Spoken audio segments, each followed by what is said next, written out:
এবারে আমরা যে অংশটি দেখতে যাচ্ছি ইনিশিয়াল স্টেজের পরে, সেটা হচ্ছে subtangent and subnormal in Cartesian sense. That is Cartesian subtangent and Cartesian subnormal, Cartesian subtangent and Cartesian subnormal।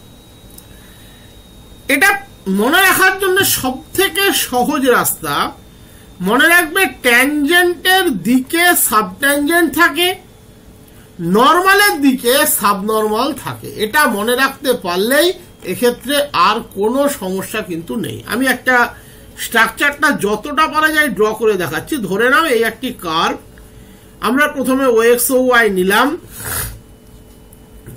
আমি লাইভ স্ট্রাকচারে দেখাচ্ছি, তারপরে ছবিটা দিয়ে বুঝিয়ে দিচ্ছি যেটা আঁকা আছে। ধরে নাও কোনো একটি পয়েন্টে আমরা পি নিলাম, সেই পয়েন্টে আমরা পি কে ট্যানজেন্ট ড্র করলাম, ওই পয়েন্টে ট্যানজেন্টের উপরে পারপেন্ডিকুলার ড্র করলাম যে এক্স অক্ষকে এন পয়েন্টে ছেদ করলো। That is PT tangent PN normal. আমরা এইভাবেই এটাকে ভাবতে পারি, PT tangent PN normal. P point থেকে আমরা এক্স অক্ষের উপরে একটা পারপেন্ডিকুলার ড্র করলাম, সাপোজ পিএম। তাহলে পিটি হচ্ছে ট্যানজেন্ট, ট্যানজেন্টের দিকে আছে টিএম, তাহলে এটা হচ্ছে সাবট্যানজেন্ট। নর্মালের দিকে আছে এমএন, এমএন হচ্ছে সাবনর্মাল। এইটা হচ্ছে মনে রাখার সব থেকে সহজ রাস্তা। এবারে তুমি ছবিটা দেখো, পি পয়েন্টে ট্যানজেন্ট পিটি আমরা ড্র করেছি, পি পয়েন্টে আমরা ট্যানজেন্টের উপরে পারপেন্ডিকুলার ড্র করেছি, সেটা নর্মাল, সে এক্স অক্ষকে এন পয়েন্টে ইন্টারসেক্ট করেছে। পি পয়েন্ট থেকে আমরা পিএম পারপেন্ডিকুলার ড্র করেছি এক্স অ্যাক্সিসের উপরে, TM is the subtangent, MN is the subnormal. যদি ধরে নি পিটি ট্যানজেন্ট এক্স অক্ষের সাথে সাই অ্যাঙ্গেল ক্রিয়েট করে, তাহলে অটোমেটিক্যালি ওটা যদি সাই হয়, এটা 90 minus Sai, in that case এই অ্যাঙ্গেলটি হচ্ছে আবার সাই। তাহলে এক্ষেত্রে angle PTM equals to angle MPN equals to Sai, MPN equals to সাই। তাহলে সাবট্যানজেন্ট কারা? সো সাবট্যানজেন্ট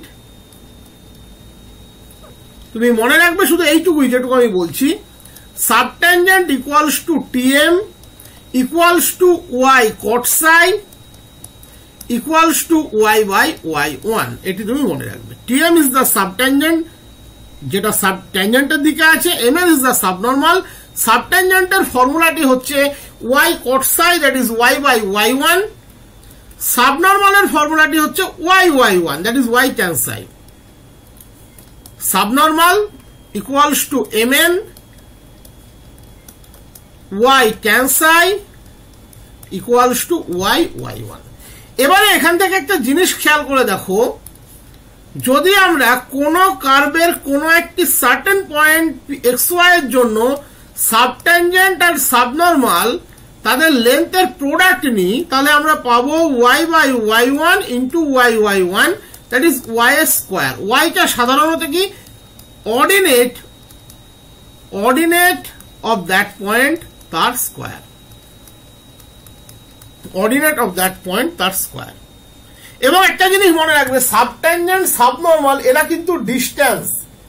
তাই কোনো প্রবলেমের ক্ষেত্রে যদি এরকম আসে যে সাবট্যানজেন্টের value 2x minus 2x 3x 4x অপশনে দেওয়া আছে, তোমার সাবট্যানজেন্টের উত্তর বেরিয়েছে minus 2x, but minus 2x option হিসাবে কিন্তু ঠিক নয়। তোমাকে 2x যদি অপশনটা থাকে 2x এ টিক দিতে হবে। এবার দেখা যায় 2x থাকলো না, ইন দ্যাট কেস তুমি মাইনাস 2x এ দিতে পারো, কারণ distance and that should be positive. তাহলে এখান থেকে আরেকটা কি পেলাম, সাবট্যানজেন্ট গুণ subnormal equals to y square. That is কোন একটি সার্টেন পয়েন্ট এক্স ওয়াই এর জন্য যদি আমরা সাবট্যানজেন্ট বের করতাম, তার ভ্যালু বেরোতো ওয়াই বাই ওয়াই ওয়ান, সাবনর্মাল হচ্ছে ওয়াই ইন্টু ওয়াই ওয়ান, তাদের প্রোডাক্ট হচ্ছে অর্ডিনেট অফ দ্যাট পয়েন্ট তার স্কোয়ার। এটার জন্য এই ছবিটা আমি অলরেডি নিয়ে রেখেছি, দেখো ভালো করে খেয়াল করে। এটা আমি কি বলেছিলাম, TM is the subnormal. TM আর এমএন এর মধ্যে একটা কমন জিনিস আছে, দ্যাট ইজ এম। ছবিটাও দেখলেও বুঝতে পারবে, টিএম আর এমএন এর মধ্যে কমন জিনিস হচ্ছে এম। তাহলে এই টিএম কে যদি আমরা একটা লেন্থ হিসেবে কনসিডার করি আর এমএন কে যদি ব্রেথ হিসেবে কনসিডার করি, তাহলে এই রেক্ট্যাঙ্গেলের এরিয়া হয় টিএম গুণ এমএন, টিএম গুণ এমএন।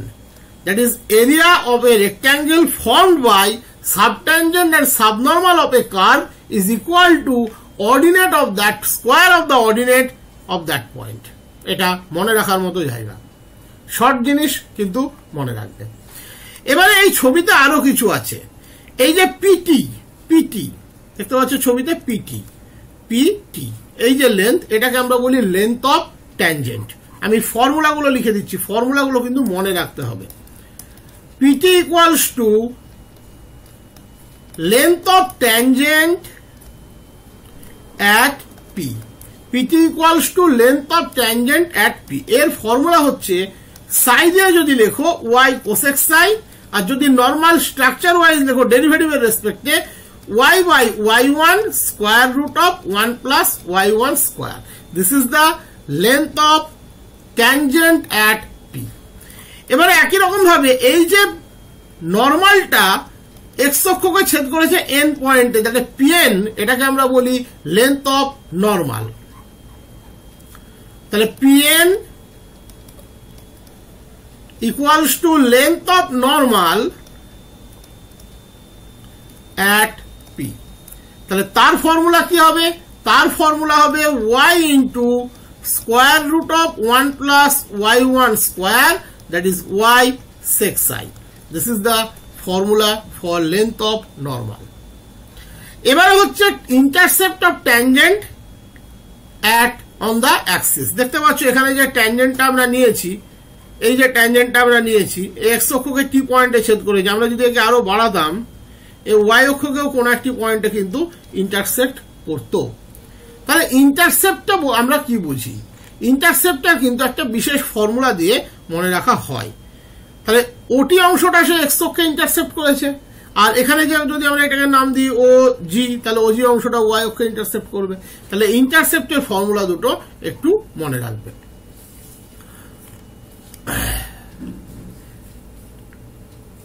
এক্স ইন্টারসেপ্ট, তার ফর্মুলা হচ্ছে x minus y dx dy for any point x y. x minus y dx dy at any point xy. y intercept এই দুটো যদি ভুলেও যাও, এটা বের করা কিন্তু কঠিন কিছু নয়। তুমি যে কোনো ট্যানজেন্টাল ইকুয়েশন বের করো, যখন তুমি x ইন্টারসেপ্ট ক্যালকুলেট করতে যাবে তখন তুমি y ইকুয়ালস টু 0 পুট করবে, দ্যাট ইজ কারেন্ট কোঅর্ডিনেটের রেসপেক্টে। y ইন্টারসেপ্ট যখন বের করবে capital x equals to 0 put করবে, তাহলে তুমি এটা বের করে ফেলবে। এটা কিন্তু খুব জটিল কিছু নয়, যদি ভুলে যাও খুব একটা ভয় পাওয়ার কিছু নেই, এটা বের করা যায়। তোমাকে কষ্ট করে ট্যানজেন্টাল ইকুয়েশনটি বের করতে হবে, that is y minus x into dy dx. এবং এই যে যা কিছু পড়ালাম এগুলো যদি ডিটেলসে পড়তে চাও, তাহলে তোমাদের ব্যাচ 3 গ্রুপে ট্যানজেন্ট নর্মালের বেস্ট দেখবে একটা ঘন্টা 3-4 একটা থিওরি আছে।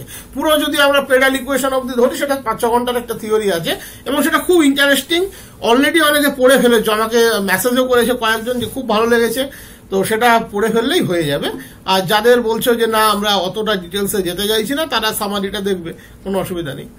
এটার আরো পার্ট আসবে, কারণ এটা সামারি একদিনে সম্ভব নয়। ট্যানজেন্ট নর্মাল শুধু একটা ছোট্ট চ্যাপ্টার নয়, এটা কার্টেসিয়ান আছে, এরপরে পোলার আছে, তারপরে পেডাল আছে, এসএলএসটি নিউ সংযোজন, পেডাল কার্ভ। এটা এর আগেও মানে আমাদের 2009-10 দিকে বা 11-র দিকে পেডাল কার্ভ থেকে অতটা কোশ্চেন আসতো না। পেডাল কার্ভ সেটাও কিন্তু আছে, তো সবটাই আসবে। এটা অন্ততপক্ষে আমার মনে হয় 3টে ভিডিও আমার লাগবে, আজকে একটা দিয়ে দিলাম তার মধ্যে। এবারে আর একটা খুব ইম্পর্টেন্ট টপিক, এবং এটা ভীষণই ইম্পর্টেন্ট তোমাদের জন্য, ট্যানজেন্ট অ্যাট অরিজিন। মনে রাখবে যে কোনো কার্ভের কিন্তু ট্যানজেন্ট অ্যাট অরিজিন বের করতে গেলে তোমাকে ওই পার্টিকুলারলি 0-0 দিয়ে যেভাবে আমরা মানে এক্স ওয়াই কে 0-0 ধরে ডিওয়াই ডিএক্স বের করবে সেইভাবে বের করতে পারো, সেইভাবে বের করতে পারো। এবার তুমি আমাকে বলতে পারো স্যার ধরুন আমি একটা কার্ভ দিচ্ছি x square plus y square plus 2 equals to 0, এর কি আমরা ট্যানজেন্ট অ্যাট অরিজিন বের করতে পারবো? দেখো 2x plus 2y dy dx equals to 0। তাহলে ডিওয়াই ডিএক্স কত পাচ্ছ? Minus x by Y. 0 পয়েন্টে তো ভ্যালিড নয়, আর এমনিতেও কোনো পয়েন্টে ট্যানজেন্ট বের করতে গেলে সেই পয়েন্টটি তো কার্ভের উপরে থাকতেই হয়, এমনি এমনি তো আর ট্যানজেন্ট বেরোয় না। তাই যার তার অরিজিনের রেসপেক্টে ট্যানজেন্ট বের করাও যায় না। এবার প্রশ্ন হচ্ছে যদি কেউ অরিজিনকে হোল্ড করে, দ্যাট ইজ অরিজিন তার উপরে একটা পয়েন্ট হয়, সেই ক্ষেত্রে ট্যানজেন্ট অফ অরিজিন বের করা যায়। তাহলে প্রশ্ন হচ্ছে সেক্ষেত্রে কি আমরা যেভাবে শিখলাম সেভাবে বের করা যায় না? সেভাবেও কিন্তু বের করা যায়, এমন নয় যে সেভাবে বের করা যায় না, সেভাবেও কিন্তু বের করা যায়। ঠিক আছে, এমন নয় যে সেভাবে বের করা যায় না, বাট এর একটা স্পেসিফিক শর্ট ফর্ম আছে। এই ইকুয়েশনটিকে পুরোপুরি সাজিয়ে লেখো হাইয়েস্ট থেকে lowest.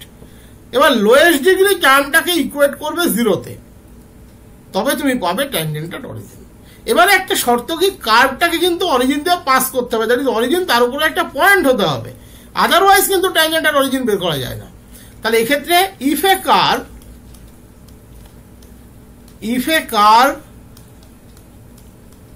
passes through origin, then equation of tangent at origin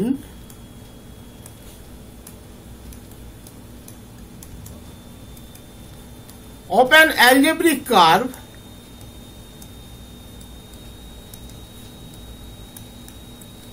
is obtained by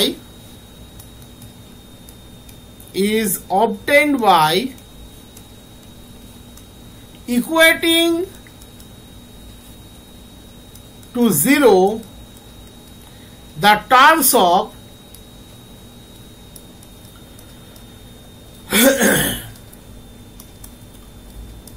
the lowest degree present in the equation. ধরো একটি কার্ভ আছে x to the power 7 plus x to the power 9 plus 2 equals to 0। A origin দিয়ে পাসই করে না, এর tangent আর origin হবেই না। এবারে কার্ভটা আছে x to the power 7 x to the power 9 plus x equals to 0। তাহলে যেহেতু অরিজিন দিয়ে পাস করে, তাহলে t at 0 0 কি হবে, x equals to 0, that is lowest degree term x equals to 0। ধরো কার্ভ আছে x cube y plus y to the power 4 plus x to the power 5 plus x plus 2y equals to 0। দেখো origin দিয়ে pass করে, তাহলে t at 0 0 x plus 2y equals to 0, এই যে lowest degree term equals to 0। এইভাবে আমরা বের করতে পারি।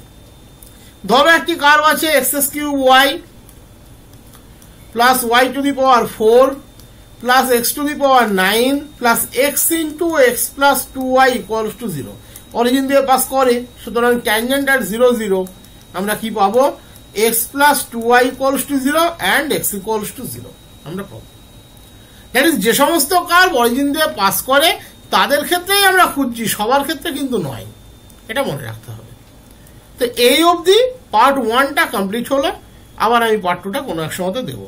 তো সামারি মানে আমি শুধু পিডিএফ দিয়ে দিচ্ছি না, আমি একটু করিয়েও দিচ্ছি, যতটা পারি করিয়ে দিই, সুবিধা হবে তাদের তোমাদের।